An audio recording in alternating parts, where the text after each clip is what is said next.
Pidato pengukuhan Guru Besar Profesor Charles Setiawan MS PhD sebagai Guru Besar dalam bidang ilmu pedagogi olahraga pada Fakultas Ilmu Keolahragaan dan Kesehatan Universitas Negeri Yogyakarta dengan judul Merdeka Bergerak, Analisis Biopedagogi untuk Transformasi Pendidikan yang Berkeadilan Sosial. Yang kami hormati, Profesor Charles Setiawan MS PhD, disilakan.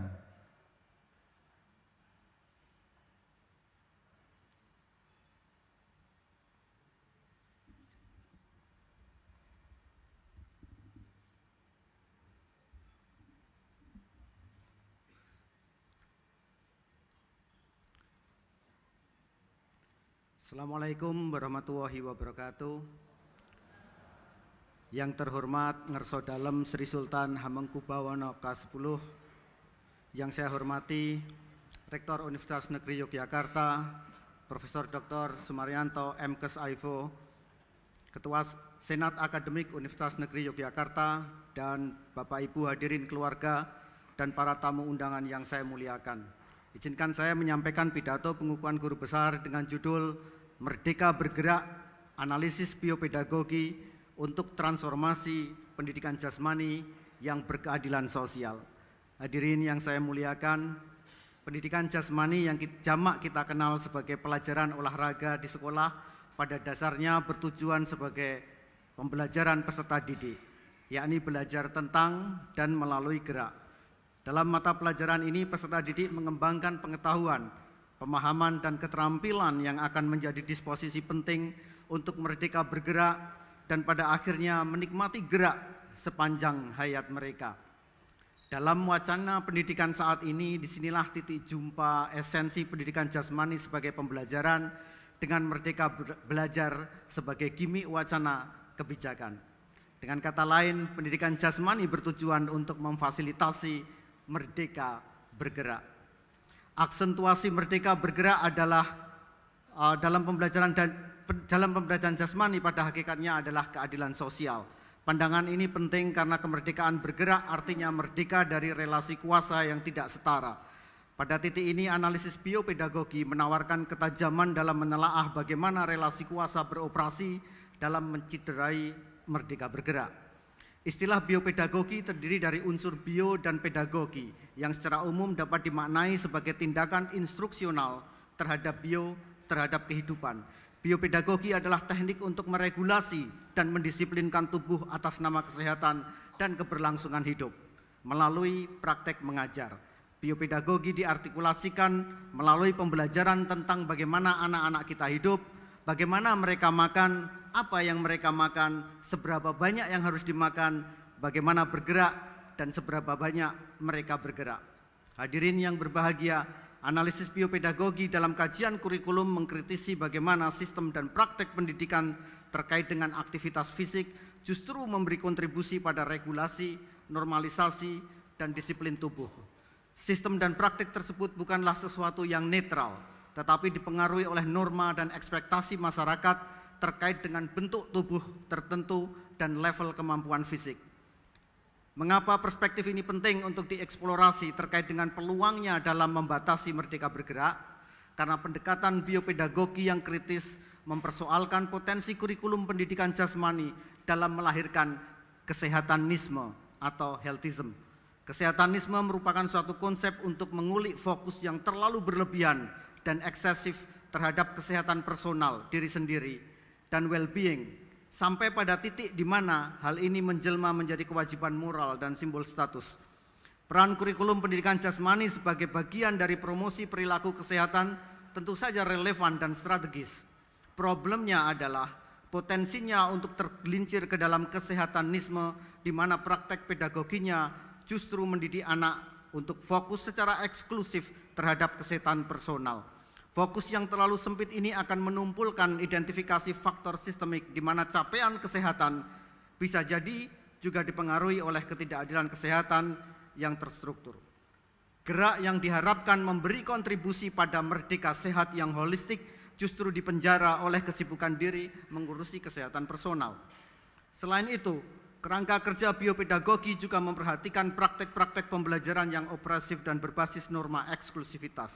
Pendekatan kritis juga mempertanyakan dinamika kuasa, konstruksi sosial, dan norma sosial yang dilanggengkan melalui kurikulum dan mengeksplorasi metode pedagogi alternatif yang memprioritaskan otonomi, agensi, dan keseluruhan well-being. Praktek-praktek mikropedagogi di kelas-kelas pendidikan jasmani diejawantahkan melalui teknik pendisiplinan di mana guru melakukan monitoring performa fisik, menguatkan norma tentang penampilan dan keatletisan tubuh, dan mengembangkan bentuk pendisiplinan tubuh.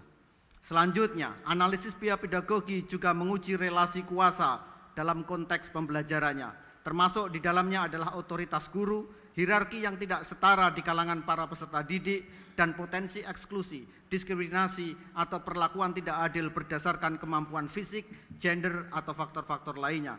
Anak-anak kita yang belajar pendidikan jasmani di bawah pedagogi kontrol tubuh ini serta relasi kuasa tidak akan mendapatkan apa yang dicita-citakan sebagai merdeka bergerak. Hadirin yang saya hormati, selain meninjau secara kritis konsep biopedagogi juga menawarkan jalan keluarnya. Kerangka konseptual biopedagogi sejalan dengan pedagogi transformatif yang menghendaki tatanan masyarakat yang lebih berkeadilan secara sosial.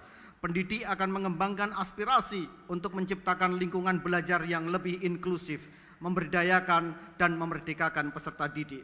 Pembelajaran pendidikan jasmani akan menepis potensi-potensi diskriminatif dan merayakan perbedaan tipe tubuh, abilitas, dan identitas. Guru-guru juga akan membantu peserta didik dalam mengembangkan perspektif yang positif terhadap tubuh dan penerimaan diri melalui fasilitas aktivitas pembelajaran yang mempersoalkan stereotip dan standar ideal tubuh yang tidak realistis. Dengan mengadopsi perspektif biopedagogis, praktek pedagogi pendidikan jasmani dapat mengembangkan otonomi, pemikiran kritis, dan well-being yang holistik. Tujuannya melampaui pendekatan konvensional yang mungkin justru melanggengkan norma-norma yang membahayakan dan menciptakan lingkungan belajar yang saling asuh, memberdayakan dengan mendukung pengembangan individu yang sehat, percaya diri, dan sadar secara sosial. Inilah esensi merdeka bergerak dalam pendidikan jasmani. Hadirin yang berbahagia, sebelum mengakhiri pidato ini, izinkan saya menyampaikan ungkapan terima kasih. Pertama, ucapan terima kasih saya haturkan kepada Bapak Rektor Universitas Negeri Yogyakarta, Profesor Dr. Sumaryanto M.Kes Aivo, dan segenap wakil rektor yang terus-menerus memotivasi, mengarahkan, dan memfasilitasi pengajuan usulan guru besar ini. Pernyataan terima kasih saya sampaikan kepada tim 7, tim penyelaras, review internal, ketua, sekretaris, dan anggota Senat UNY dan FIKK, kepala departemen, sekretaris, Dewan Dosen Pendidikan Olahraga, dekan dan para wakil dekan FIKK yang semuanya saling bekerja membentuk sistem yang secara sinergis membantu memproses, memperlancar usulan guru besar ini.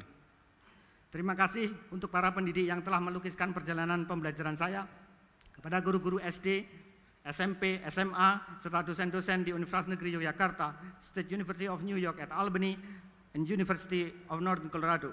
Ungkapan terima kasih saya haturkan kepada semua dosen pembimbing akademik dan tugas akhir di semua jenjang perguruan tinggi. Terima kasih juga saya ucapkan kepada dosen senior pembimbing awal karir saya, Bapak Profesor Dr. Sumaryanto M.Kes Aivo, semua sivitas akademika di Departemen Olahraga yang suportif dan menjadi teladan bagi saya. Luapan terima kasih tidak dapat saya sandingkan dengan apapun kepada almarhum Bapak Zubaidi dan Ibu Junainah yang kasih sayangnya tidak meminta syarat apapun dari anakmu ini. Kepada adikku, Ferry Hadianto, Tri Yulianto Saputro yang selalu memberikan daya dukung unik sebagai saudara sekandung. Kepada mertua almarhum Bapak Mujiono dan almarhumah Ibu Masinem, juga kepada saudara ipar, keluarga besar Trah Mardiarjo, Trah Suwardi, dan Trah Bani Mujiono. Terima kasih atas doa dan dukungannya. Apresiasi dan ungkapan terima kasih yang tiada hingga saya persembahkan kepada istri tercinta, Ismuji Wijayanti, dan buah cinta kami, Ariel, Azalea, dan Arya Farah, yang selalu meluaskan kesabaran, mengapikan semangat, dan mengalirkan doa untuk perjalanan yang sungguh jauh ini. Sampailah kini pada akhir pidato ini, perkenankan saya mengucapkan terima kasih yang sebesar-besarnya kepada seluruh hadirin semuanya atas kesabaran dan keikhlasan mengikuti semua proses pidato guru besar ini. Semoga Allah Subhanahu wa Ta'ala selalu memberikan karunia sehat, selamat, dan berkah yang berlimpah. Amin ya rabbal alamin. Wassalamualaikum warahmatullahi wabarakatuh.